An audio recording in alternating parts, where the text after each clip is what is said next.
When muggers surrounded Christopher Moore in the hospital parking lot after his night shift, they saw an easy target, a quiet single father working security to support his 8-year-old daughter Isabella.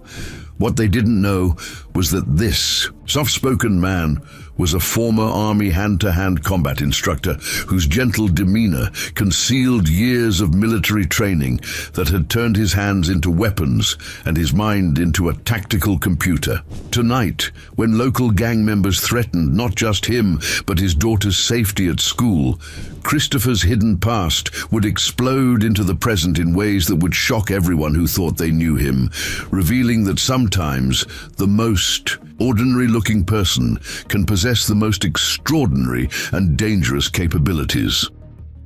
Before we jump back in, tell us where you're tuning in from, and if this story touches you, make sure you're subscribed, because tomorrow I've saved something extra special for you.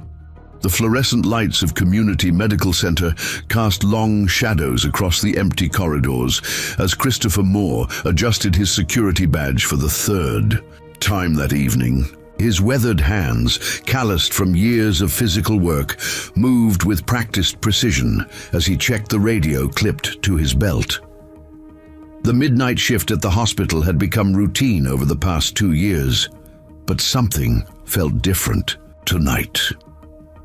And tension hung in the air like the antiseptic smell that never quite left the building. Christopher walked slowly down the main corridor, his rubber-soled shoes making soft squeaking sounds against the polished linoleum floor. At 34, he carried himself with a quiet confidence that most people mistook for shyness. His sandy brown hair was neatly trimmed, and his green eyes held a depth that suggested he had seen more of the world than his current circumstances might indicate. The navy blue security uniform hung loosely on his lean frame, concealing the network of scars that crisscrossed his arms and torso, reminders of a life he rarely spoke about. The emergency room buzzed with its usual late-night activity. Christopher nodded to the night staff as he passed, receiving polite smiles in return. Ashley White looked up from her paperwork at the nurse's station, her auburn hair pulled back in a practical ponytail. She had been working the night shift for 3 years, and Christopher had always been respectful and professional in their interactions. "Quiet night so far, Christopher," Ashley said, glancing at the clock that read 11:47 p.m. "That's good," Christopher replied, his voice carrying a slight rasp from years of shouting commands over military training grounds. "Quiet is what we want. Around here," Ashley smiled, returning to her charts. She had always wondered about Christopher's past. There was something about the way he carried himself, the way his eyes constantly scanned rooms when he entered them, that suggested more than just a security guard trying to make ends meet. But he was private about his life before the hospital, and she respected that boundary. Christopher continued his rounds, checking each floor methodically. The pediatric ward was peaceful, with only the soft beeping of monitors and the occasional cry from a restless child. He paused outside the children's cancer wing, thinking about Isabella. His daughter had been healthy her entire 8 years, but seeing sick children always reminded him how precious and fragile life could be. The elevator carried him to the 4th floor, where the administrative offices sat empty and dark. Christopher pulled out his flashlight and swept it across the reception area. Everything appeared normal, but his instincts, honed by 3 tours of duty in hostile territories, told him something was off. He had learned to trust those instincts. They had kept him alive when others hadn't been so fortunate. A sound from the stairwell caught his attention. It was subtle, barely audible over the hum of the hospital's ventilation system, but Christopher's trained ear picked it up immediately. Footsteps, trying to be quiet, but not quite succeeding. He reached for his radio but hesitated. Hospital. Policy required calling incidents through the proper channels, and Christopher had learned that jumping to conclusions could create more problems than it solved. Instead, he moved toward the stairwell door with practiced stealth. His movements were fluid and silent, a stark contrast to his usual casual gait. Years of military training had taught him how to move through hostile territory without detection, and those skills had never truly left him, despite his attempts to bury them beneath the routine of civilian life. Through the small window in the stairwell door, Christopher saw two figures descending from the 5th floor. They moved with the swagger of people who didn't belong in a hospital at midnight, their clothing dark and their behavior suspicious. One of them carried what appeared to be a crowbar, while the other kept looking over his shoulder as if expecting pursuit. Christopher's jaw tightened as he recognized the signs of trouble. His military training automatically assessed the situation. Two potential threats, armed with at least one weapon, operating in a building full of vulnerable patients and staff. The protective instincts that had made him an exceptional soldier and combat instructor began to surface, though he fought to keep them in check. He reached for his radio again, this time with purpose. Security to base. This is Christopher. I have two suspicious individuals in the east stairwell, 4th floor level, requesting backup and police notification. The response crackled through the radio immediately. Copy that, Christopher. Backup is en route. Maintain visual contact, but do not engage. Christopher almost smiled at the irony of that instruction. Do not engage had never been an option for him when innocent lives were at stake. But he was no longer Sergeant Christopher Moore of the Army's Elite Combat Training Division. He was just a security guard trying to keep his job and support his daughter. The two men emerged from the stairwell and began moving toward the elevator. Christopher stayed back, observing their movements and noting details that would help police later.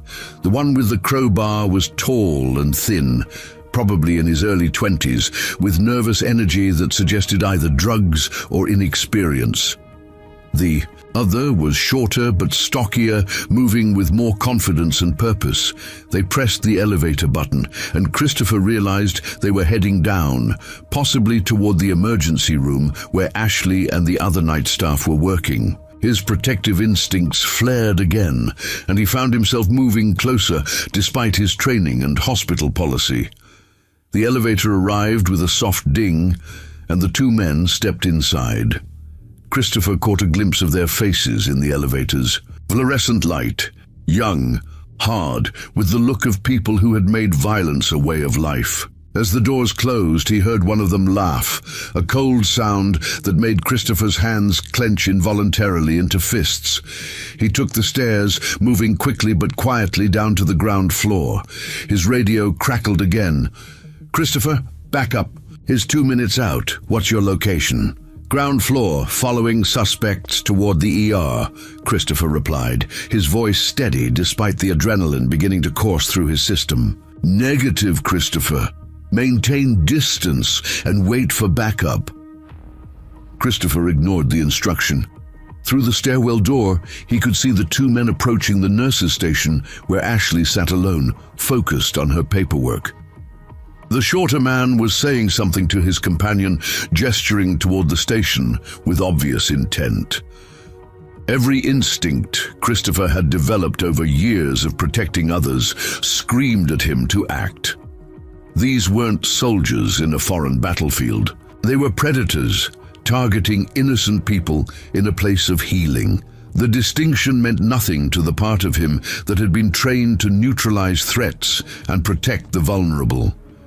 He pushed through the stairwell door, just as the two men reached the nurse's station. Ashley looked up with a professional smile that quickly faded when she saw their faces and the crowbar one of them carried.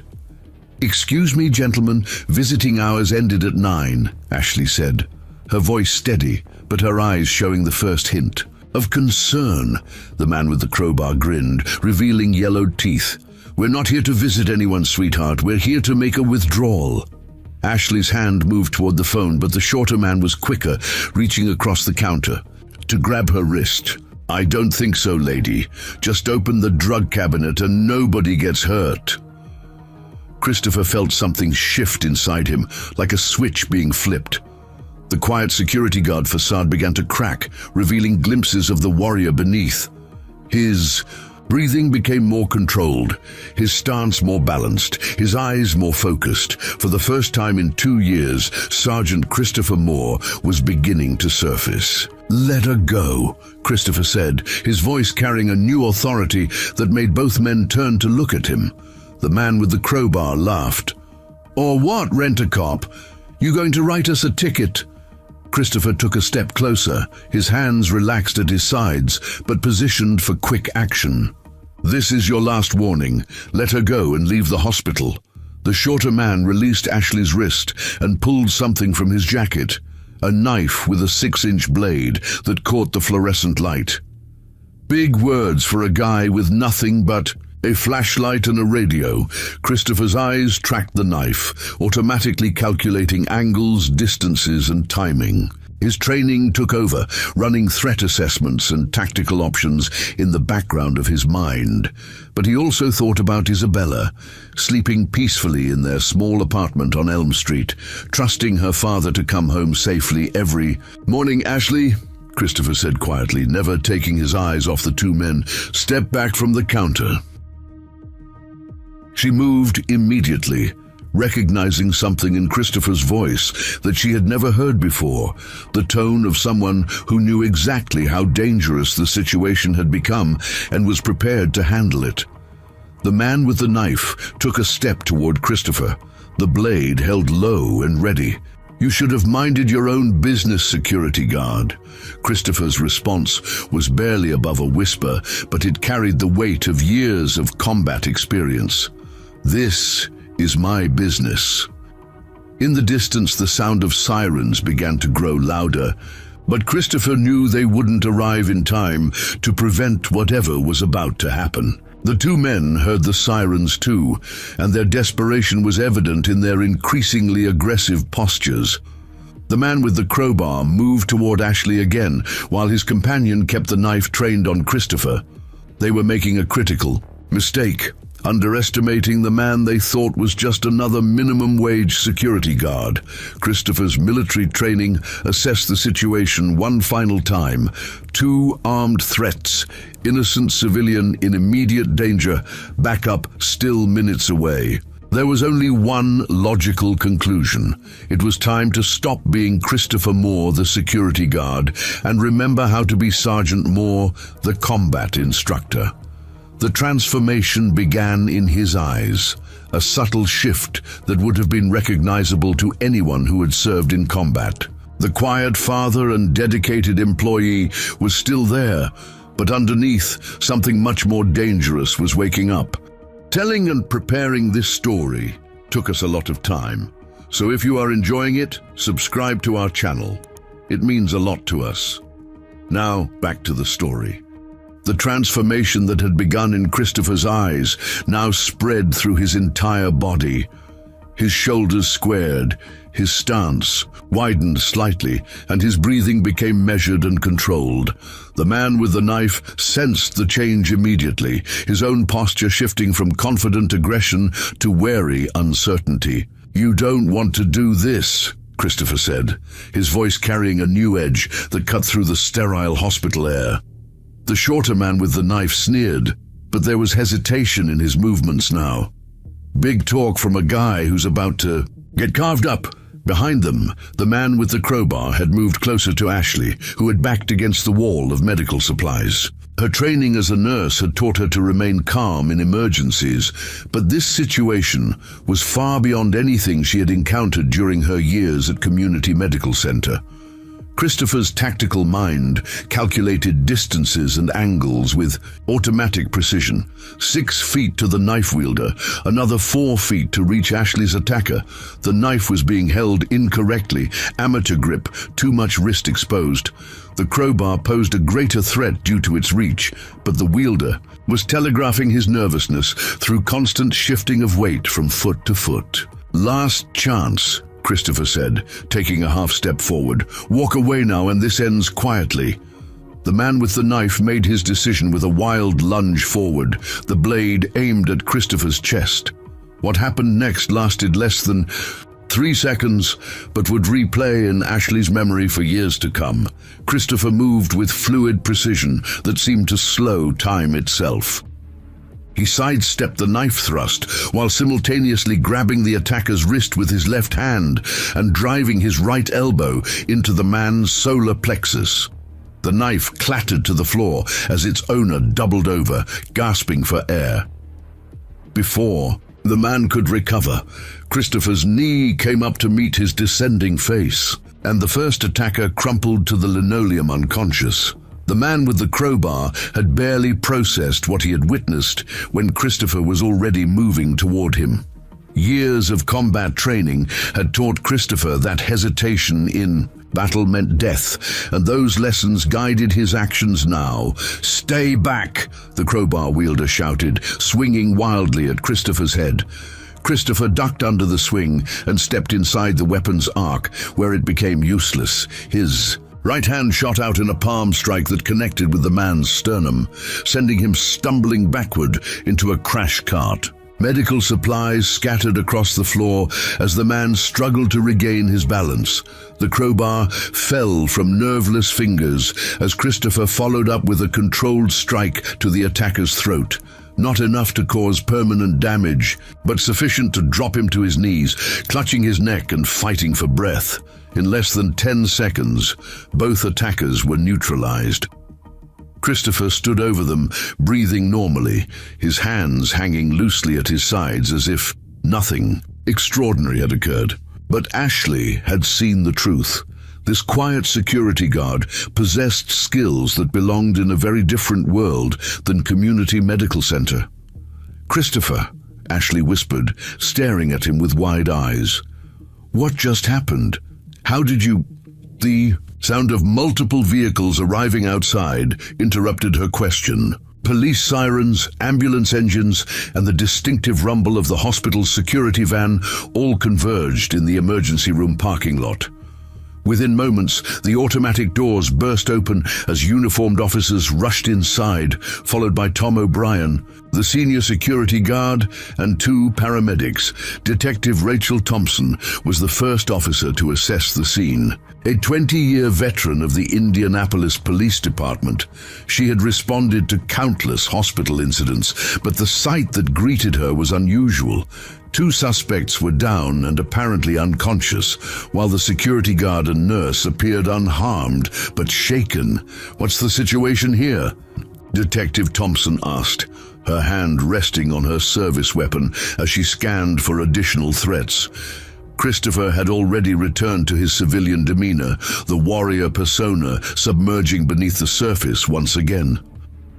2 suspects attempted to rob the pharmacy.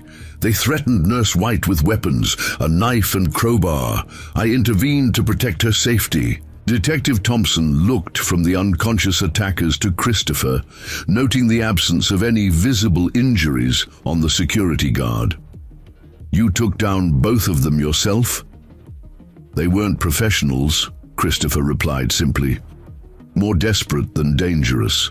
Tom O'Brien, a heavy-set man in his 50s who had worked hospital security for 15 years, stared at the scene with obvious confusion. "Christopher, I've never seen anything like this. Where did you learn to fight like that?" Before Christopher, who could answer, Ashley found her voice. "He moved so fast.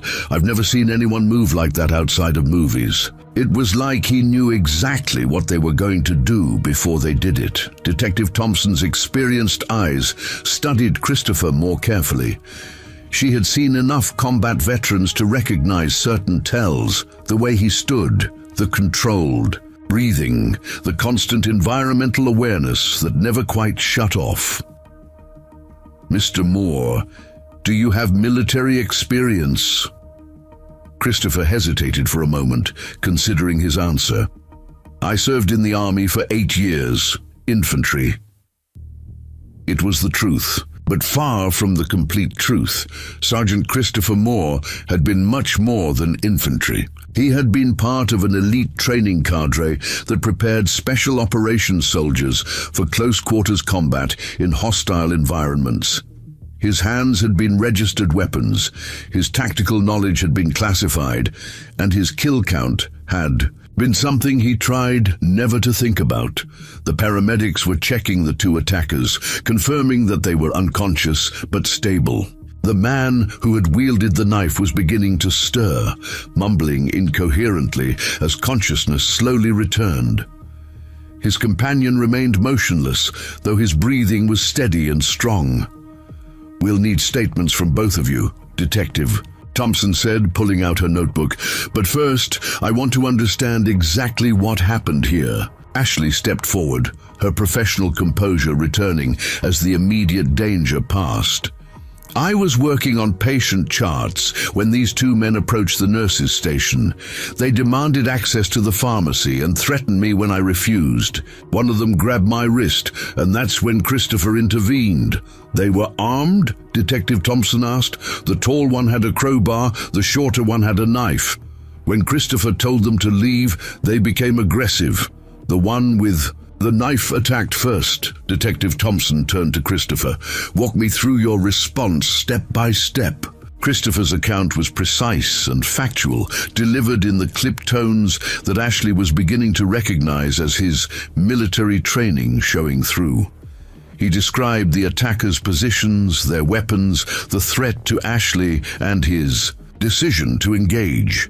What he didn't describe was the automatic tactical assessment, the split-second calculations, or the muscle memory that had guided his movements. Tom O'Brien shook his head in amazement. "In 15 years of hospital security, I've called the police plenty of times, but I've never had to handle anything like this myself. Most of the time, we just wait for backup. Sometimes backup doesn't arrive in time," Christopher said quietly.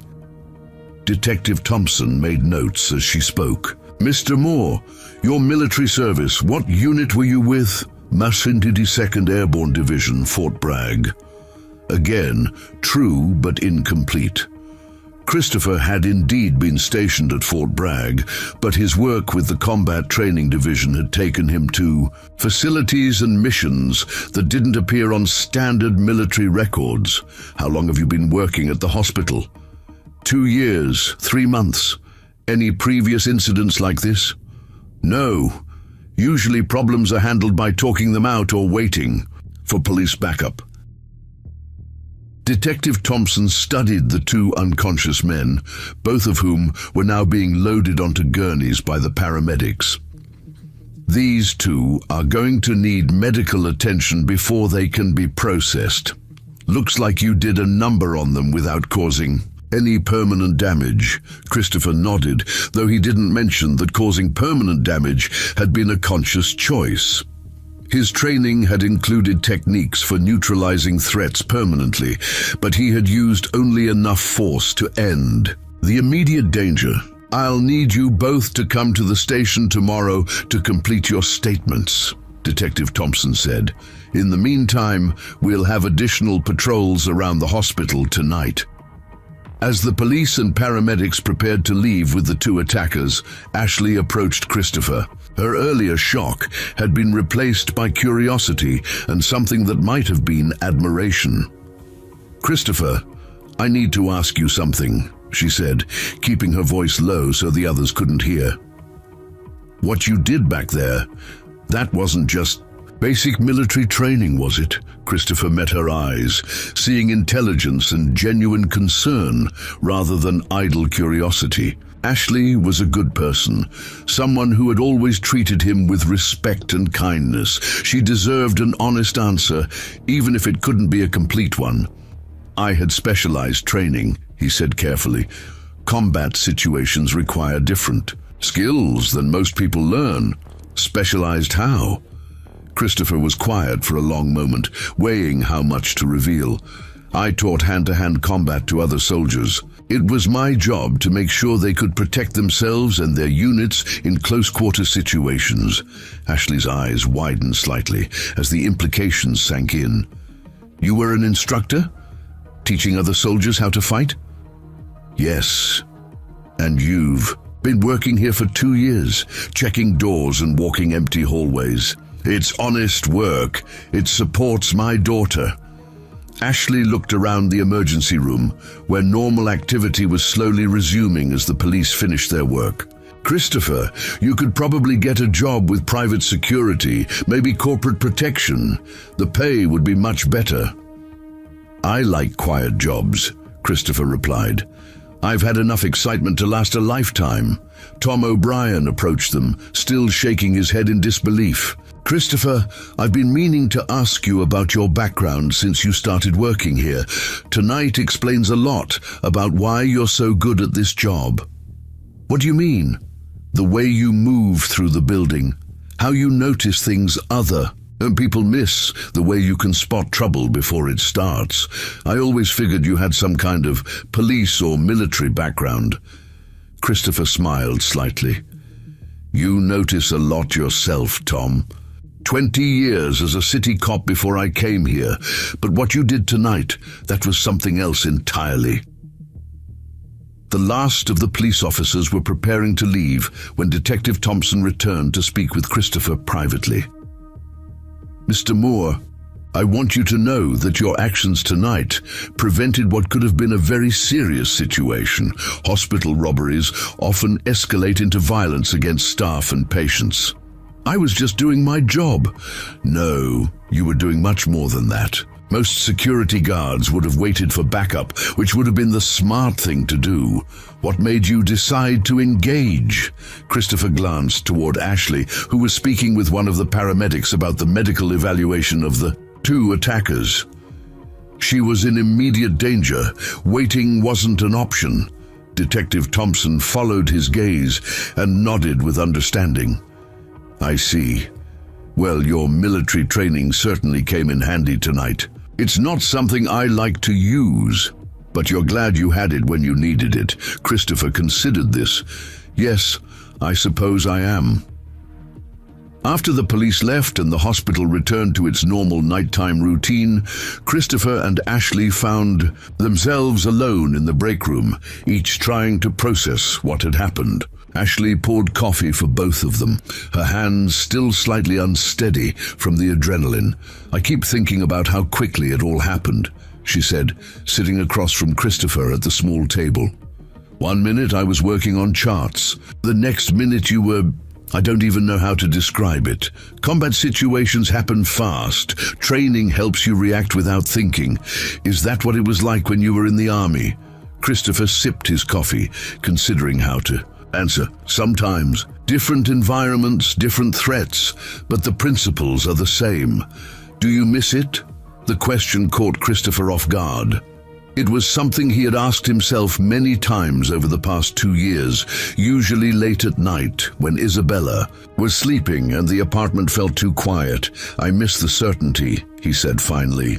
In the military, you know who the good guys are and who the bad guys are. You know what your mission is and how to complete it. Civilian life is more complicated. Ashley nodded thoughtfully. But you have Isabella now. That must make the complications worthwhile. Christopher's expression softened at the mention of his daughter. She's everything to me, every decision I make, every job I take. It's all about giving her the best life I can. She's lucky to have you as a father. I hope so. Sometimes I worry that my past makes me less suitable as a parent. What happened tonight suggests the opposite. You protected someone who needed protection. That's exactly the kind of father any child would want. Christopher looked at Ashley across the small table, seeing her in a new light. She had remained calm under pressure, had trusted his judgment without question, and was now offering understanding rather than fear or suspicion. About his background, thank you, he said simply. For what? For not being afraid of me after what you saw. Ashley reached across the table and touched his hand briefly. Christopher, what I saw was someone willing to risk himself to help others. That's not frightening. That's heroic. As they sat in the quiet break room, both of them knew that something fundamental had changed between them. The events of the night had revealed aspects of Christopher's character that had been hidden beneath the surface of the quiet security guard, and Ashley found herself seeing him as more than just a colleague. Outside, the Indianapolis skyline glittered in the pre-dawn darkness, and somewhere in the city, other dangerous people were making plans that would soon bring Christopher's past into collision with his present in ways he couldn't yet imagine.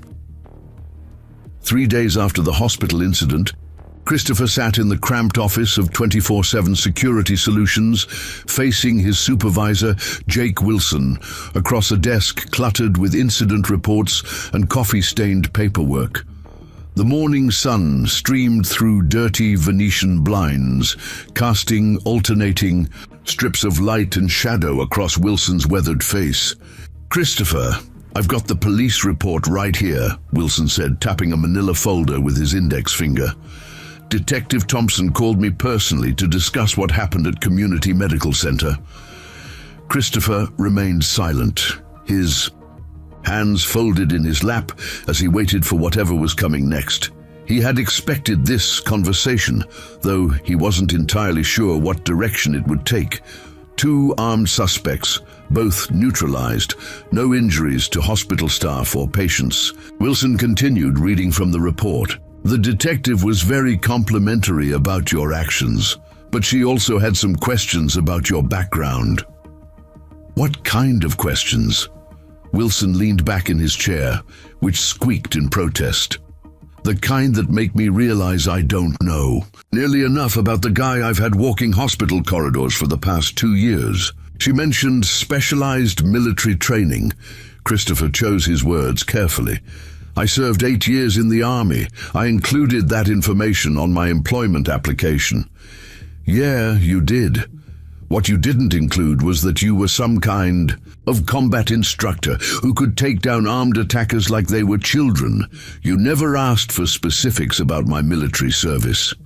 Wilson studied Christopher's face, looking for tells that might reveal more than the man was willing to. "Say directly. I'm asking now, what exactly did you do in the Army?"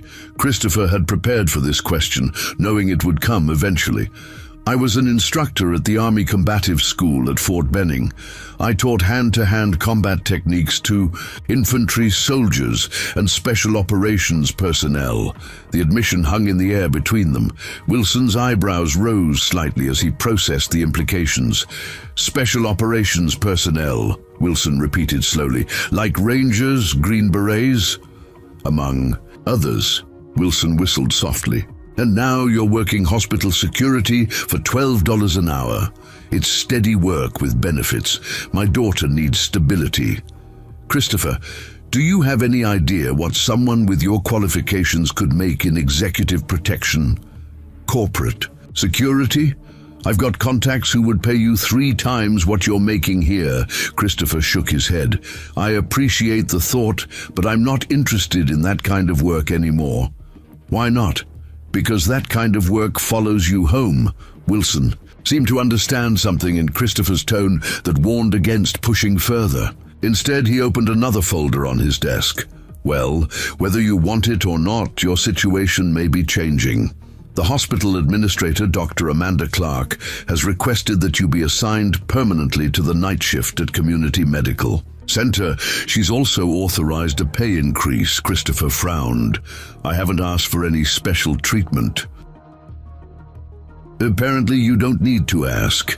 After what happened the other night, the hospital considers you a valuable asset. They want to make sure you don't go anywhere else." The conversation was interrupted by Wilson's phone ringing. He answered it with his usual gruff tone, but his expression quickly changed to one of concern. "What?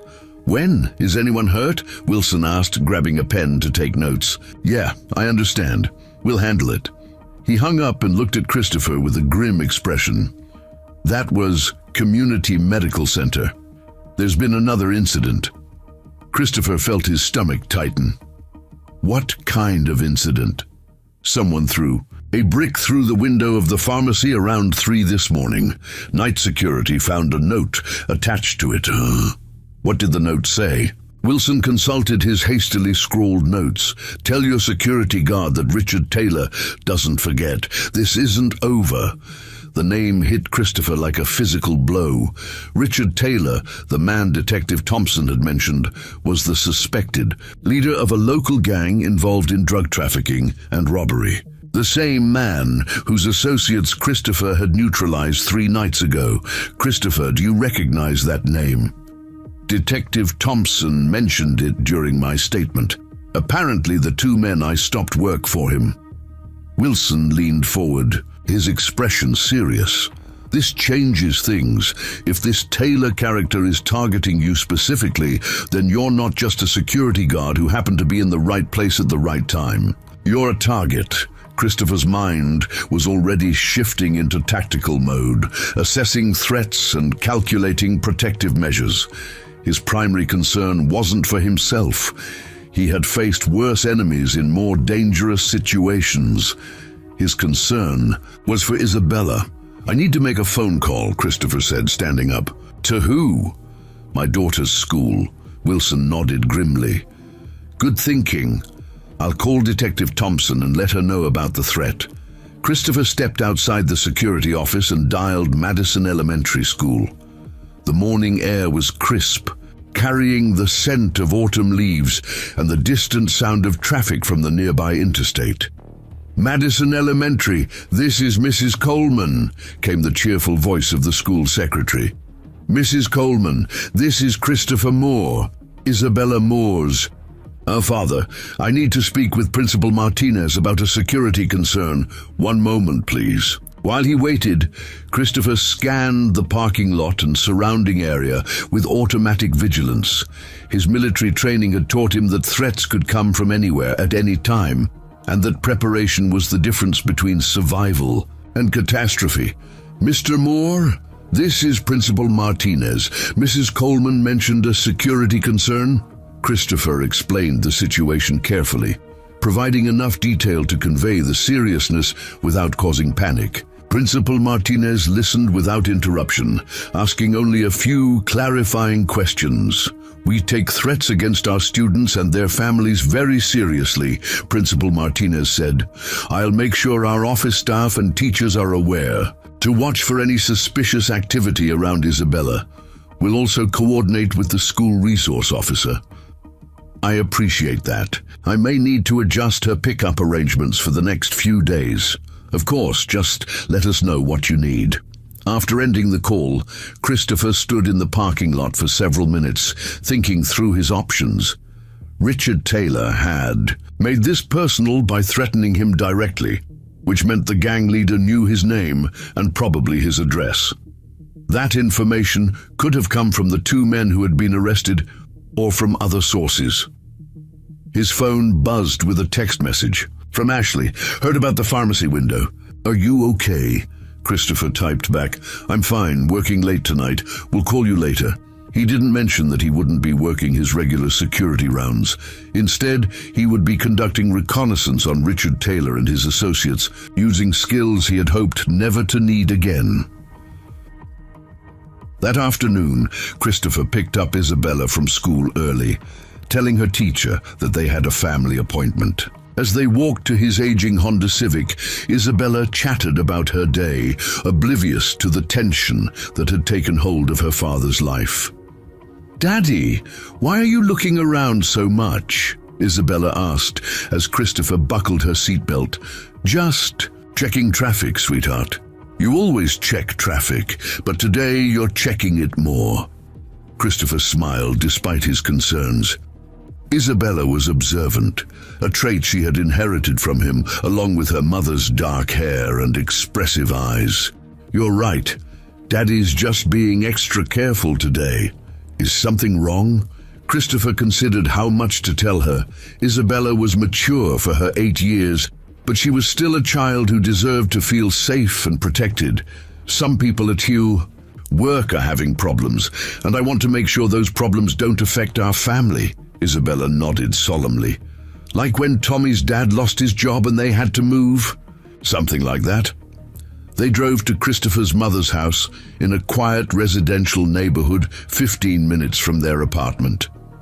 Mrs. Eleanor Peterson was a retired teacher who had raised 5 children and could handle whatever challenges her granddaughter might present. "Mom, I need Isabella to stay with you for a few days," Christopher said as they stood in the kitchen of the modest 2-story home where he had grown up. Mrs. Peterson studied her son's face with the practiced eye of someone who had been reading his moods for 34 years. "What's going on, Christopher?" "Work situation. Nothing I can't handle, but I want Isabella somewhere safe while I deal with it." "Does this have anything to do with what happened at the hospital? I saw it on the news." Christopher wasn't surprised that his mother had connected the dots. She had always been sharp, and the news report had mentioned his name as the security guard who had stopped the robbery attempt. "It's related," he admitted. Mrs. Peterson nodded, accepting the explanation without demanding details she knew her son wouldn't provide. "Isabella can stay as long as necessary. But Christopher, if you're in real danger, maybe you should call the police. The police are aware of the situation. That's not what I meant, and you know it." Christopher kissed his mother's cheek and hugged Isabella goodbye, promising to call her every day. As he drove away from the familiar neighborhood, he felt the weight of responsibility settling on his shoulders like a familiar piece of equipment. That evening, instead of reporting to Community Medical Center, Christopher parked his car 6 blocks away from a warehouse district on the east side of Indianapolis. According to Detective Thompson's files, which he had obtained through carefully cultivated contacts, Richard Taylor's operation was based somewhere in this area. Christopher moved through the industrial landscape with practiced stealth, using shadows and abandoned buildings for concealment. His civilian clothes had been replaced with dark clothing that wouldn't reflect light or make noise when moving through tight spaces. The warehouse district was a maze of empty buildings, loading docks, and chain-link fences topped with razor wire. Many of the structures showed signs of abandonment: broken windows, rusted metal siding, weeds growing through cracked pavement. But some showed recent activity: tire tracks in the dirt, cigarette butts that hadn't been weathered by rain, and the lingering smell of exhaust from vehicles that had been there recently. Christopher found what he was looking for in a converted auto repair shop that backed up to a set of railroad tracks. Through a grimy window, he could see several men sitting around a card table, money and drugs visible on the surface. One of them matched the description Detective Thompson had provided for Richard Taylor: average height, stocky build, distinctive tattoo on his neck. As Christopher watched, 2 more men entered the building through a side door. One of them was limping slightly and had a bandage on his face, the man who had attacked him with the knife at the hospital. The conversation inside became animated, with gestures and raised voices that suggested they were discussing plans rather than playing cards. Christopher moved closer, using a drainage pipe to reach a position where he could hear fragments of the discussion.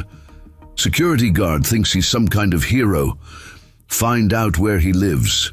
Make an example. His kid goes to Madison Elementary." The last fragment made Christopher's blood run cold. They knew about Isabella. The threat had escalated beyond professional retaliation to something much more personal and dangerous. Christopher had heard enough. He retreated from his observation point and made his way back to his car, his mind already formulating a plan. Richard Taylor and his associates had made a critical error by threatening his daughter. They had transformed this from a simple criminal matter into something that required a very different kind of response. As he drove through the quiet streets of Indianapolis, Christopher felt the last vestiges of his civilian persona falling away. The quiet security guard, who wanted nothing more than to provide a stable life for his daughter, was still there, but he was no longer in control. Sergeant Christopher Moore, combat instructor and warrior, was taking command of the situation. And unlike the hospital incident, which had required restraint and measured force, this new threat called for capabilities that Christopher had hoped never to use again. The war was coming to Indianapolis, and Richard Taylor had no idea what kind of enemy he had just made. 2 days later, Christopher stood in the shadows outside Madison Elementary School at 7:30 a.m., watching the morning arrival routine with tactical precision. Parents dropped off children, school buses pulled into the circular drive, and crossing. Guards took their positions at key intersections. Everything appeared normal, but Christopher's trained eye noted details that most people would miss. A dark blue sedan had been parked across the street for 20 minutes with its engine running. The driver kept glancing toward the school entrance while speaking on his phone. 2 blocks away, another vehicle, a gray pickup truck, had made 3 passes through the neighborhood in the past hour. Christopher's phone vibrated with a text. From Detective Rachel Thompson.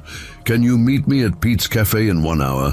We need to discuss the Taylor situation. He typed back his confirmation while maintaining visual contact with the suspicious sedan. As parents and children continued their morning routines, oblivious to the potential danger, Christopher made a decision that would fundamentally change how he approached the threat against his family. The sedan's driver ended his phone call and pulled away from the curb, but not before Christopher memorized the license plate number and noted the man's physical description. Average height, thin build, baseball cap pulled low to obscure his features. Classic surveillance behavior that confirmed Christopher's worst fears. Inside Pete's Cafe, Detective Thompson was already seated in a corner booth with her back to the wall. A habit Christopher recognized from his own military training. The morning crowd of construction workers and early commuters provided good background noise for their conversation. Thanks for meeting me, Thompson said as Christopher slid into the opposite seat. We've had some developments in the Taylor case that you need to know about. Christopher ordered black coffee from the waitress and waited for Thompson to continue. The 2 men you stopped at the hospital have been released on bail, she said, keeping her voice low. Sean Davis and Brad Johnson. Both have extensive criminal records, and both are known associates of Richard Taylor. When were they released? Yesterday afternoon. Their bail was posted by someone using cash, $50,000 total. Christopher absorbed this information while calculating the implications. Professional criminals with that level of financial backing meant Taylor's operation was more sophisticated than a typical street gang. There's more, Thompson continued. We've been watching Taylor's known associates, and there's been increased activity around several locations. Phone intercepts suggest they're planning something bigger than just retaliation against you. What kind of something? We're not sure yet, but the chatter indicates they're moving significant amounts of money and drugs. Your hospital incident may have disrupted a larger operation. Christopher sipped his coffee, thinking about the surveillance he had observed at Isabella's school. Detective, I think they're already moving against my family. He described the suspicious vehicles and surveillance activity around Madison Elementary. Thompson took notes while listening, her expression growing more concerned. I can arrange for increased patrols around the school and your apartment, she offered. That won't be enough. What do you mean? Christopher met her eyes across the table. I mean that reactive security measures won't stop someone who's determined to hurt my daughter. These aren't opportunistic criminals. They're organized, well-funded, and they've made this personal. Thompson studied Christopher's face, recognizing something in his tone that hadn't been there during their previous conversations. What are you thinking? I'm thinking that the best defense is sometimes a good offense. Christopher, I need you to be very careful about what you're suggesting. Vigilante justice isn't justice at all. It's just more violence. I'm not talking about vigilante justice. I'm talking about protecting my family using whatever means are necessary. Thompson leaned forward, her voice dropping to a whisper. What exactly did you do in the army? And don't give me the abbreviated version this time. Christopher was quiet for a long moment, weighing how much to reveal. I was part of a special training cadre that prepared soldiers for unconventional warfare situations. We taught combat techniques, tactical planning, and survival skills to personnel who were going into hostile environments where the normal rules of engagement didn't apply. Covert operations, among other things. Thompson sat back in her seat, processing the implications. So when you say you're thinking about offensive measures, I'm thinking about eliminating the threat before it eliminates my family. Their conversation was interrupted by Christopher's phone ringing. The caller ID showed Madison Elementary School, and Christopher answered immediately. "Mr. Moore? This is Principal Martinez. We've had an incident involving Isabella." Christopher's blood ran cold. "What kind of incident?" "She's fine," Principal Martinez said quickly, "but a man approached her during morning recess and tried to start a conversation. Our playground supervisor intervened immediately, and the man left when she approached." "Did anyone get a description?" "Yes. Medium height, thin build, wearing a baseball cap. He claimed to be looking for his lost dog, but Isabella said he knew her name." Christopher closed his eyes, fighting the surge of protective rage that threatened to overwhelm his tactical thinking. It was the same man from the surveillance sedan. "Where is Isabella now?" "In my office with the school counselor. She's not upset, but we thought you should know immediately." "I'm on my way." Christopher ended the call and looked at Detective Thompson, who had overheard enough of the conversation to understand what had happened. "They've made contact with my daughter," he said, his voice deadly calm. "I'll get units to the school right away." "It's too late for that. They've already established that they can reach her whenever they want." Christopher stood up, leaving money on the table for his untouched coffee. "Detective, I need you to understand something. I've spent 2 years trying to be a normal civilian, working a quiet job and raising my daughter in peace, but these people have just crossed a line that changes everything." "Christopher, wait. Let's think this through." "I have thought it through. The time for thinking is over." Christopher left Pete's Cafe and drove to Madison Elementary with controlled urgency. His mind was operating on multiple levels simultaneously, the concerned father rushing to comfort his daughter, and the tactical planner already formulating a response to the direct threat against her safety. Principal Martinez met him in the main office, where Isabella sat in a chair next to the school counselor, looking more curious than frightened. When she saw her father, she jumped up and ran to him. "Daddy, a man asked me about my dog, but we don't have a dog." Christopher knelt down and hugged Isabella, checking her carefully for any signs of distress. "Are you okay, sweetheart? Did the man touch you or try to get you to go anywhere with him?" "No, he just asked about the dog and said he knew you, but Mrs. Williams came over and he went away." Christopher looked up at the playground supervisor, Mrs. Williams, who had joined them in the office. "The whole interaction lasted maybe 30 seconds, Mrs. Williams said. "Isabella handled it perfectly. She stayed where she was and didn't engage with the stranger. But something about the man bothered me, so I approached to see what he wanted." "What did he say to you?" "He claimed he was looking for a lost dog and thought Isabella might have seen it. When I asked him to describe the dog, he became vague and said he needed to check other areas of the neighborhood." Principal Martinez stepped forward. "Mr. Moore, we've already reviewed our security procedures with the staff. No unauthorized persons should be able to access the playground during school hours. How did he get onto school property? That's what concerns us. He would have had to climb the fence or find another way around our normal security measures." Christopher's tactical mind noted the implications. The approach to Isabella hadn't been random or opportunistic. It had required planning, reconnaissance, and deliberate action to circumvent school security. This wasn't intimidation. It was a demonstration of capability. "I'm taking Isabella." "Oh," Christopher said, "of course. Will she be returning to school tomorrow?" Christopher looked at his daughter, who was listening to the adult conversation with the intense focus that children display when they sense something important is happening. "I'm not sure yet." After completing the necessary paperwork and speaking with the police officers who had arrived to take a report, Christopher drove Isabella to his mother's house. During the 20-minute drive, he used the time to assess his daughter's emotional state and explain the situation in terms she could understand. "Isabella, do you remember when we talked about strangers and how you should never go anywhere with someone you don't know?" "Yes, and I should find a grown-up I trust if a stranger tries to talk to me." "That's right. You did exactly the right thing today by staying where you were and letting Mrs. Williams handle the situation."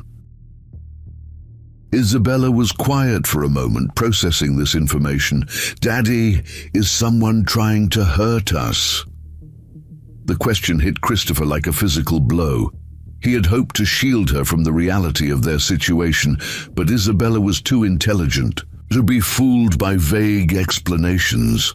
"Some people are angry with me because of something that happened at work," he said carefully. "I don't think they want to hurt us, but they might try to scare us, like bullies at school. Something like that. What do you do about bullies?" Christopher smiled despite the gravity of their situation. "What did I teach you about bullies? You stand up to them, but you try not to fight unless you have to." "That's right. So you're going to stand up to the people who are trying to scare us?" Christopher pulled into his mother's driveway and turned to look at his daughter. Isabella's dark eyes held trust and confidence that her father would protect her from whatever dangers threatened their family. "Yes, sweetheart. I'm going to stand up to them." "Will that make them stop being bullies?" "I think it will." That evening, after Isabella was safely settled at her grandmother's house, Christopher returned to his apartment on Elm Street to prepare for what he knew was coming. The small two-bedroom space felt different now, no longer a sanctuary, but a potential battlefield. He moved through the apartment systematically, noting sightlines, cover positions, and potential entry points. His military training evaluated the tactical situation, while his civilian mind struggled with the reality of what he was planning. Christopher opened a locked closet in his bedroom and removed a metal box that he hadn't touched in 2 years. Inside were items from his military service that he had kept but hoped never to need again. Night vision equipment, tactical knives, flexible restraints, and other tools of his former profession.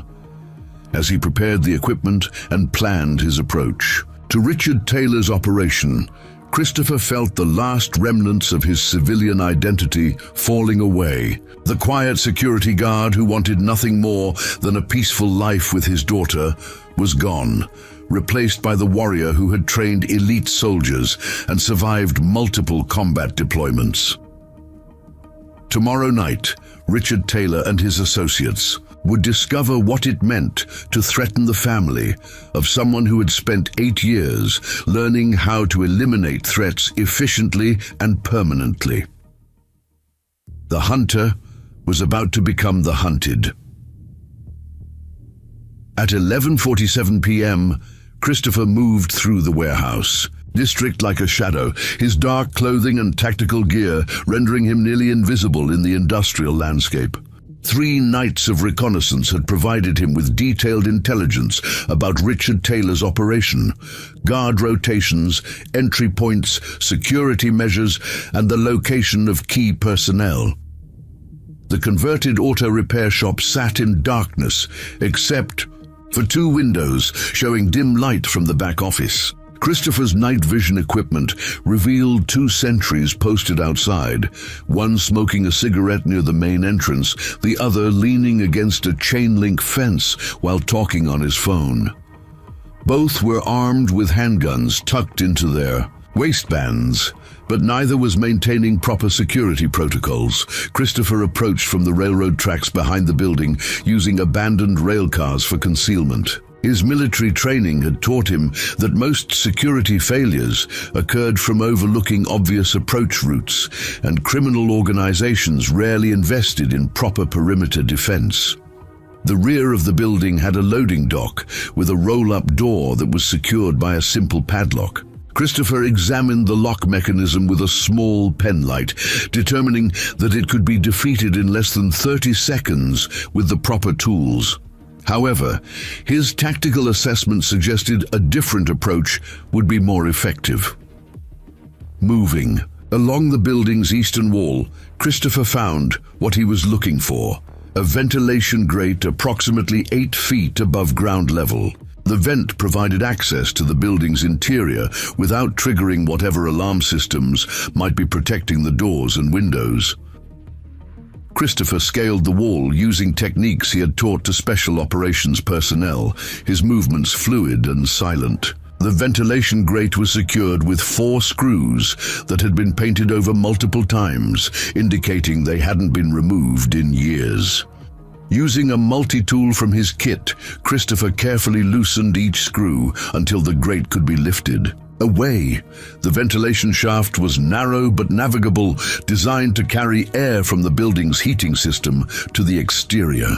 Christopher moved through the metal ductwork with practiced stealth, following the main trunk toward the sounds of conversation coming from the front of the building. Through a floor register, Christopher could observe the main room of the converted shop. 5 men sat around a table covered with cash, plastic bags of white powder, and several handguns. Richard Taylor was easy to identify from Detective Thompson's description: stocky build, neck tattoo, commanding presence that marked him as the leader. The hospital thing was supposed to be simple, Taylor was saying, counting a stack of $20 bills. Sean and Brad were supposed to grab some pharmaceuticals and get out. Instead, we've got cops crawling all over our business. One of the other men, whom Christopher recognized as Sean Davis from the hospital incident, shifted uncomfortably in his chair. We didn't know the security guard was some kind of martial arts expert. He moved like he was in the Matrix or something. Taylor looked up from his money counting, his expression dangerous. I don't care if he was Jackie Chan. The point is, he made us look weak. People are going to think they can mess with our operation. So what's the plan? Asked a third man whom Christopher didn't recognize. The plan is to make an example. We've already shown his kid that we can reach her anytime we want. Tomorrow, we grab both of them, the security guard and his daughter. We make it clear what happens to people who interfere with our business. Christopher's jaw clenched as he listened to the casual discussion of kidnapping his daughter. Every instinct he possessed screamed at him to act immediately, but his training demanded patience and tactical superiority before engagement. What about the cops? Sean Davis asked. They're watching us pretty close since the hospital thing. The cops are reactive, Taylor replied. They respond to crimes after they happen. By the time they figure out what we're doing, it'll be too late. Taylor stood up and walked to a wall map of Indianapolis that was marked with various locations.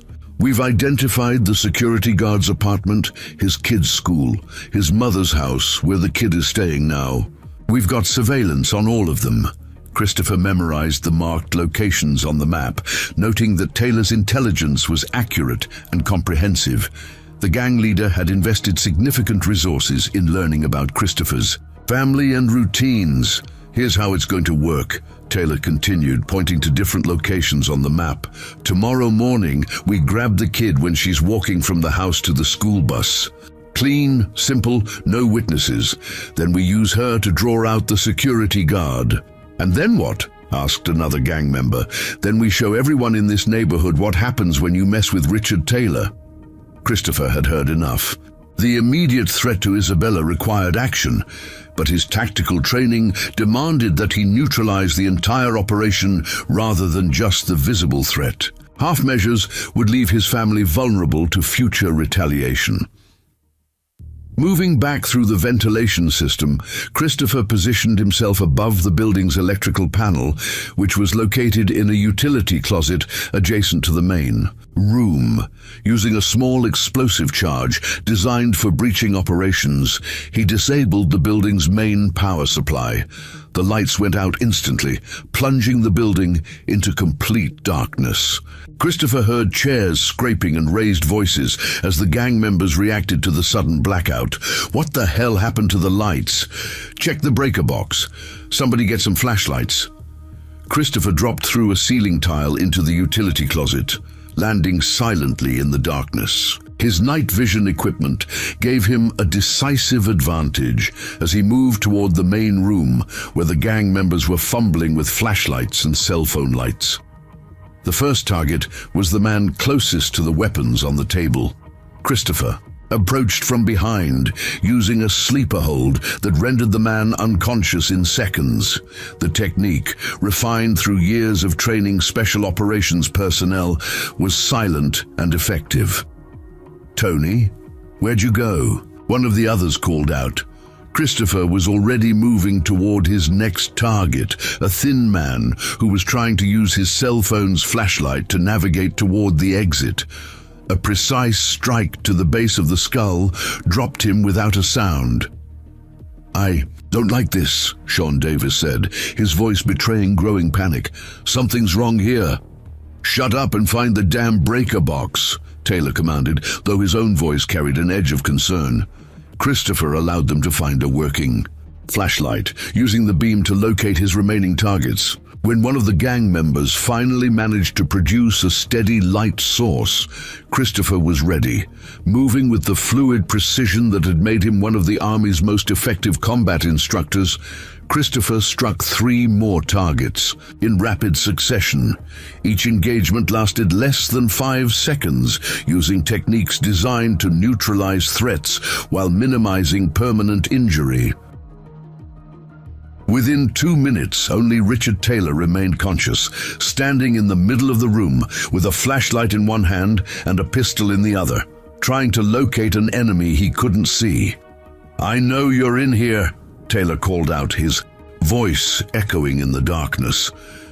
"You think you're some kind of ghost, some kind of superhero?" Christopher stepped into the edge of the flashlight beam, allowing Taylor to see him for the first time. "I'm just a father protecting his daughter." Taylor swung the pistol toward Christopher's voice, but his movements were too slow and too predictable. Christopher had already anticipated the response, moving to a new position before speaking. "You made a mistake when you threatened my family," Christopher said from the darkness. Taylor spun around, trying to track the voice, his flashlight beam sweeping wildly through the room. "Where are you? Show yourself! You sent someone to approach my daughter at school. You planned to kidnap her tomorrow morning." The tactical superiority was complete. Christopher could see Taylor clearly while remaining invisible himself. The gang leader was isolated, disoriented, and facing an opponent whose capabilities were far beyond his understanding or experience. "Your men are unconscious but alive," Christopher continued, his voice calm and controlled. "They'll wake up in a few hours with headaches and no permanent damage. You have a choice to make." Taylor fired 2 shots into the darkness, the muzzle flashes briefly illuminating the room and revealing the unconscious forms of his associates scattered around the floor. "What kind of choice?" Taylor asked, his voice now showing genuine fear. Christopher stepped closer, moving just outside the flashlight beam's reach. "You can leave Indianapolis tonight and never come back. Take your operation somewhere else, start over, and forget that my family exists. And if I don't, then you'll discover that threatening a child was the worst mistake you've ever made." Taylor tried to back toward the exit, but found his way blocked by Christopher, who had anticipated the movement. "I've killed more dangerous people than you. In places much worse than Indianapolis, Christopher said quietly. The only reason you're still breathing is because I choose to show restraint. But if you ever threaten my daughter again, that restraint will disappear. The psychological warfare was as important as the physical demonstration. Christopher needed Taylor to understand that he was completely outmatched. That further aggression would result in consequences far beyond anything the gang leader was prepared to face. "Who are you?" Taylor whispered. "I'm someone who spent 8 years learning how to eliminate threats like you. Someone who trained other soldiers to do the same thing. Someone you should have researched more carefully before making this personal." Christopher allowed Taylor to see him fully for a moment, standing in the flashlight beam with military bearing and cold, professional competence that left no doubt about his capabilities. "You have until sunrise to leave the city," Christopher said. "If I see you or any of your associates near my family again, there won't be a conversation next time." Taylor stumbled toward the exit, his flashlight beam wavering as his hand shook. At the door, he turned back toward Christopher. "This isn't over." "Yes, it is," Christopher replied.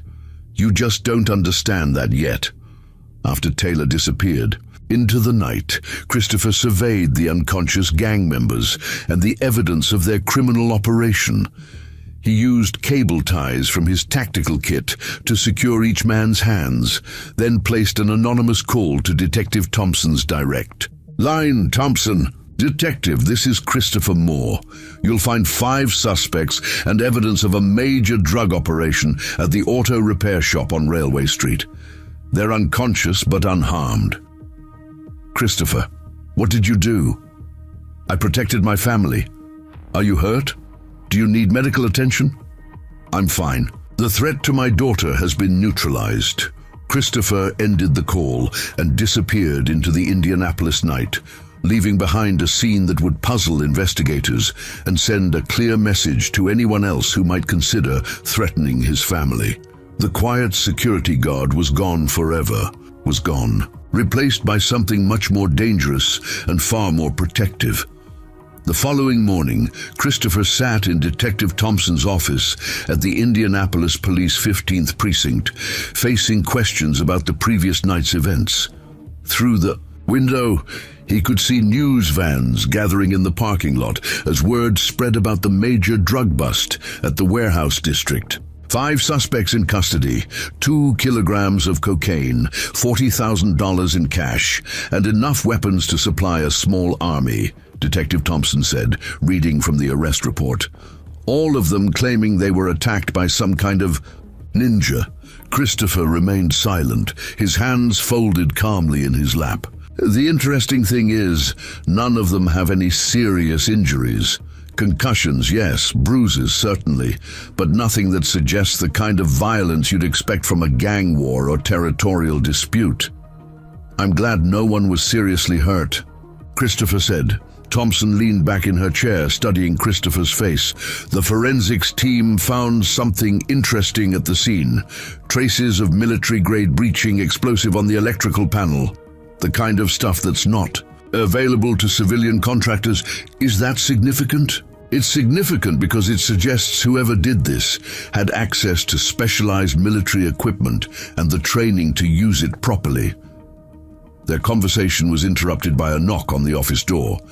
Captain Robert Hayes entered, carrying a thick manila folder and wearing an expression that suggested he had information that would complicate an already complex situation. "Detective Thompson, Mr. Moore," Captain Hayes said, taking a seat across from Christopher. "We need to discuss some developments in this case." He opened the folder and removed several photographs, spreading them across the desk. The images showed Richard Taylor at Indianapolis International Airport boarding a flight to Denver with 2 large suitcases. "These were taken 3 hours ago," Captain Hayes said. "Mr. Taylor purchased a one-way ticket and checked out of his hotel room this morning. It appears he's leaving Indianapolis, just as someone suggested he should." Christopher looked at the photographs without showing any reaction. "There's more," Captain Hayes continued. We've been monitoring communications between Taylor's associates and other criminal organizations in the area. The word is spreading that Richard Taylor's operation was taken down by someone with serious professional skills. Detective Thompson leaned forward. What kind of communications? Phone calls, text messages, social media posts. The story is getting bigger with each telling, but the consistent theme is that someone with military or law enforcement training dismantled Taylor's entire operation single-handed. Christopher finally spoke. Detective, am I under arrest? No, Thompson replied, but we need to understand what happened last night, and more importantly, what might happen next. Captain Hayes pulled out another set of photographs, these showing men Christopher didn't recognize. These are associates of Taylor's operation from other cities, Chicago, Detroit, St. Louis. We have intelligence suggesting that some of them are very interested in meeting whoever caused their business partner to flee Indianapolis. You think they're coming here? We think it's possible. Richard Taylor's operation was part of a larger network, and disrupting one node often causes ripple effects throughout the system. Christopher processed this information while calculating new threat assessments. He had focused on neutralizing the immediate danger to Isabella, but hadn't fully considered the broader implications of his actions. What do you recommend? He asked. Detective Thompson and Captain Hayes exchanged glances before Thompson answered. Officially, we recommend that you maintain a low profile while we investigate these potential new threats. Unofficially, we understand that you have capabilities that might be relevant if the situation escalates. You're asking me to work with the police? We're asking you to consider that your family's safety might depend on coordination rather than independent action, Captain Hayes said. Christopher's phone buzzed with a text message from Ashley. Are you okay? Heard about arrests at warehouse. Call me when you can. I have to get back to work, Christopher said, standing up. Actually, that's another issue we need to discuss, Detective Thompson said. Community Medical Center has been receiving threats. Since news of the warehouse arrests broke, whoever is making the calls specifically mentioned you by name. Christopher sat back down, his protective instincts immediately alert. What kind of threats? Bomb threats, threats against staff members, promises of retaliation. Dr. Amanda Clark called this morning to request additional security measures. Is Ashley safe? All hospital staff have been advised to take precautions. We've increased patrols around Community Medical Center, but we can't provide personal protection for everyone. Christopher's tactical mind began analyzing the new threat matrix. His actions had successfully eliminated Richard Taylor as a direct danger to Isabella, but had potentially created new vulnerabilities for people he cared about. I need to see the hospital, he said. Christopher, that might not be wise. If these new threats are credible, showing up at Community Medical Center could make you a target. I'm already a target. The question is whether I'm going to be a passive target or an active one. 2 hours later, Christopher arrived at Community Medical Center to find the parking lot crawling with police cars and security personnel. Dr. Amanda Clark met him at the staff entrance, her usually composed demeanor showing signs of stress. Christopher, thank God you're here. We've had 6 bomb threats since this morning, and the caller keeps asking specifically about you. What exactly did they say? That the hospital would pay for harboring the person who destroyed Richard Taylor's operation. That staff members would be held responsible for your actions. Christopher scanned the hospital lobby, noting the positions of security guards and the obvious tension among staff members. Where's Ashley? She's working a double shift to help cover for people who called in sick. I think some of our staff are afraid to come to work. Christopher found Ashley in the emergency room, where she was checking on an elderly patient while maintaining constant awareness of her surroundings. When she saw him, relief was evident in her expression. "I was worried about you," she said, stepping away from the patient's bedside to speak privately. "The news reports about the arrests didn't mention your name, but I put 2 and 2 together. Are you safe here?" "As safe as anyone can be, with police cars in the parking lot and bomb threats every hour." Christopher looked around the emergency room, seeing the faces of staff members who were trying to maintain professional composure while dealing with threats that were completely outside their normal experience. "This is my fault," he said quietly. "No, it's not. You protected yourself and your daughter from people who were planning to hurt you. The fact that other criminals are upset about it doesn't make you responsible for their actions." Before Christopher could respond, Tom O'Brien approached them with urgent news. "Christopher, we've got a problem. Security cameras picked up 3 men in the parking garage who don't appear to be patients or visitors. They've been there for 20 minutes, and they keep asking about you." Christopher's expression hardened as his tactical training kicked in. "Where exactly?" "Level B, near the emergency exit. They're positioned to watch both the elevator and the stairwell. Call Detective Thompson and tell her we have a situation. Then initiate lockdown procedures for this floor." "Lockdown procedures? No one in or out until the police arrive. Treat this as a credible threat." Ashley grabbed Christopher's arm as he started to move toward the elevator. "Where are you going?" "To end this before it gets worse." "Christopher, you can't just go fight 3 armed men in a parking garage. I can't let them threaten innocent people because of something I did." Dr. Amanda Clark approached their group, having overheard the conversation. "Mr. Moore, I'm ordering you not to leave this hospital. As administrator, I'm responsible for the safety of everyone in this building, and that includes you." Christopher looked at the 3 people surrounding him. Ashley with concern and affection, Tom with professional respect, Dr. Clark with administrative authority, and realized that his actions had created a community of people who now had a stake in his survival. "You're right," he said finally. "But we need to get these people away from the hospital before someone gets hurt. How do we do that?" Christopher pulled out his phone and dialed Detective Thompson's number. When she answered, he could hear sirens in the background. "Detective, I'm at Community Medical Center. We have 3 suspects in the parking garage who are asking about me specifically. We're 2 minutes out. Can you maintain your position?" "Yes, but I want to make something clear. If these people escalate the situation, I'm going to respond appropriately." "Christopher, wait for backup. I'll wait as long as I can." Christopher ended the call and turned to Ashley.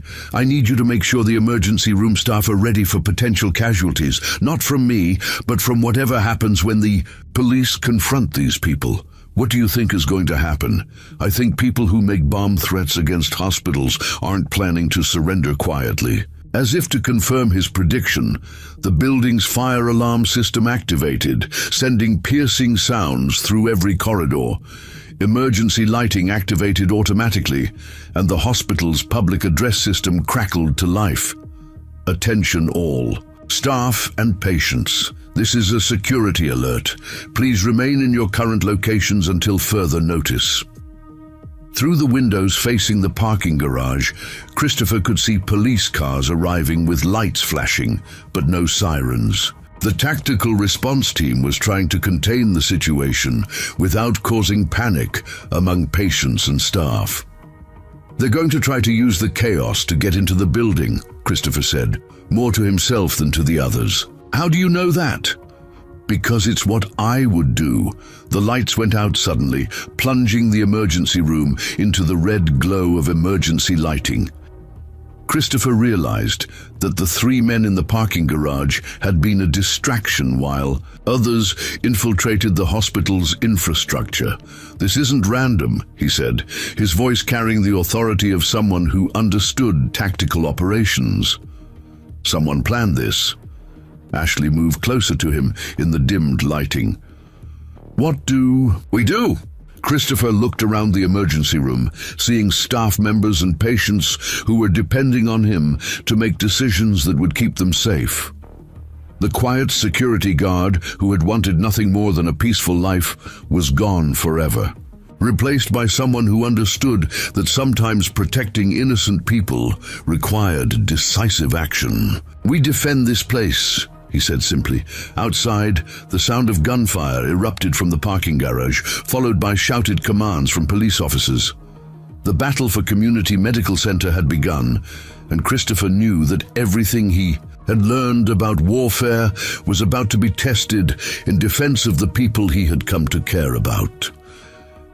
The emergency lighting cast eerie shadows through Community Medical Center as Christopher moved through the corridors with tactical precision. The gunfire from the parking garage had stopped, replaced by an ominous silence that suggested the real assault was about to begin. "Ashley, I need you to coordinate with the other nurses to move patients away from exterior windows," Christopher said, his voice carrying military authority. "Tom, get on the radio and find out the status of the police response." Dr. Amanda Clark approached them, her medical training overriding her fear as she focused on protecting her patients and staff. "Christopher, we have 63 patients in the building, including 12 in intensive care who can't be moved easily. Then we make sure no one has to move them." Through the emergency room windows, Christopher could see tactical officers taking positions around the building perimeter. Detective Thompson's voice crackled through Tom O'Brien's radio. "All units, we have confirmation of 4 suspects down in the parking garage. Repeat, 4 suspects neutralized. However, we believe additional suspects may have entered the building." During the power outage, Christopher moved to the windows facing the main entrance, using reflections in the glass to scan for movement without exposing himself. His military training automatically catalogued potential threats, defensive positions, and escape routes, while his civilian instincts worried about the innocent people depending on him. "There," he said quietly, pointing to a service corridor that connected to the hospital's loading dock. 2 men moving toward the pharmacy. Tom squinted through the dim lighting. "I don't see anything." "They're using the construction scaffolding for concealment. Professional movement, coordinated timing." Ashley joined them at the window. "How can you see them when we can't?" 8 years of looking for people who didn't want to be found. Christopher's phone buzzed with a text message from an unknown number. "We have your building surrounded. Send out the man who destroyed Taylor's operation and no one else gets hurt." He showed the message to Ashley and Dr. Clark, both of whom immediately understood the implications. "You can't seriously be considering going out there," Ashley said. "I'm considering ending this before anyone gets hurt." "Christopher, there are at least 6 armed men out there, probably more. Even with your training, those aren't good odds." Christopher smiled grimly. "They're better than the odds those men face if they try to hurt people under my protection." Before anyone could respond, the sound of breaking glass echoed from the pharmacy wing. Christopher immediately moved toward the sound, with Tom O'Brien following despite Christopher's gesture for him to stay back. "Tom, you're not trained for this kind of situation." "Maybe not, but this is my hospital too." They reached the pharmacy corridor to find 2 men in dark clothing attempting to break into the drug storage area. Both were armed with handguns and seemed surprised that anyone had detected their presence so quickly. "Step away from the cabinet," Christopher called out, his voice carrying unmistakable authority. The 2 men turned toward him, their weapons raised. In the emergency lighting, Christopher could see their faces clearly. Both were older and more experienced than the gang members he had faced at the warehouse. These were professional criminals, not street thugs. "You must be the famous security guard," one of them said, his voice carrying a slight accent that Christopher couldn't immediately place. "The one who thinks he's some kind of soldier." "I don't think I'm a soldier. I know I was one." The second man laughed, was being the important word. "You're not in Afghanistan anymore, soldier boy. This is Indianapolis, and we're not some terrorists hiding in caves." Christopher's tactical assessment was automatic and immediate. 2 armed suspects, confined corridor with limited maneuvering room, civilian backup who needed protection. The situation required precise action to minimize risk to Tom O'Brien and prevent the suspects from reaching other parts of the hospital. Last warning, Christopher said calmly. Leave the building now and this ends peacefully. I don't think so, the first man replied, raising his weapon toward Christopher. What happened next lasted exactly 4 seconds, but Tom O'Brien would remember it for the rest of his life. Christopher moved with fluid precision that seemed to bend the laws of physics, closing the distance to the first gunman while simultaneously disarming him and using his body as a shield against the second attacker. The first man's weapon clattered to the floor as Christopher applied a blood choke that rendered him unconscious within seconds. The second gunman hesitated, confused by the speed of Christopher's movement and unsure whether to fire with his partner in the line of fire. That hesitation cost him the engagement. Christopher released the unconscious man and moved toward the second attacker with controlled aggression that eliminated any possibility of resistance.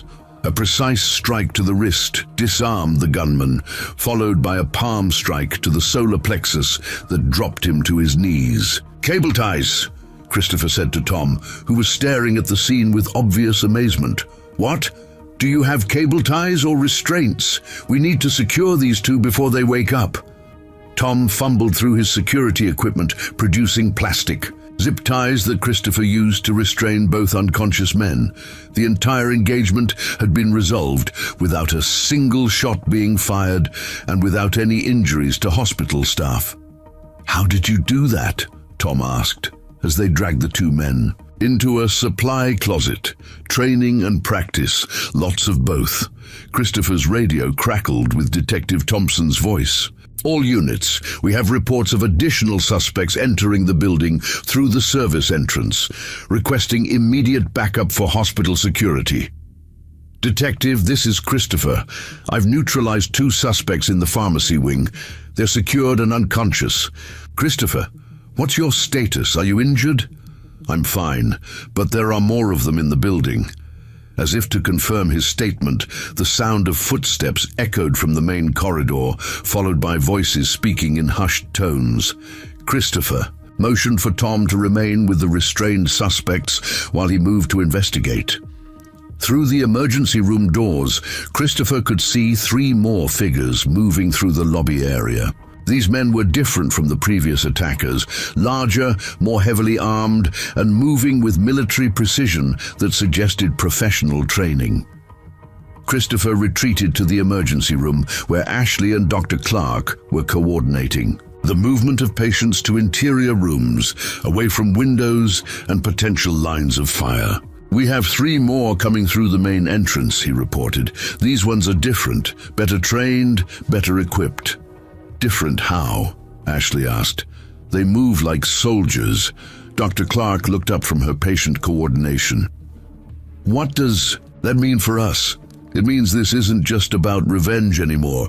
Someone hired professionals to come after me." Christopher's phone buzzed again with another message. "You have 2 minutes to come outside, or we start with the patients in room 204. Room 204 was the pediatric intensive care unit.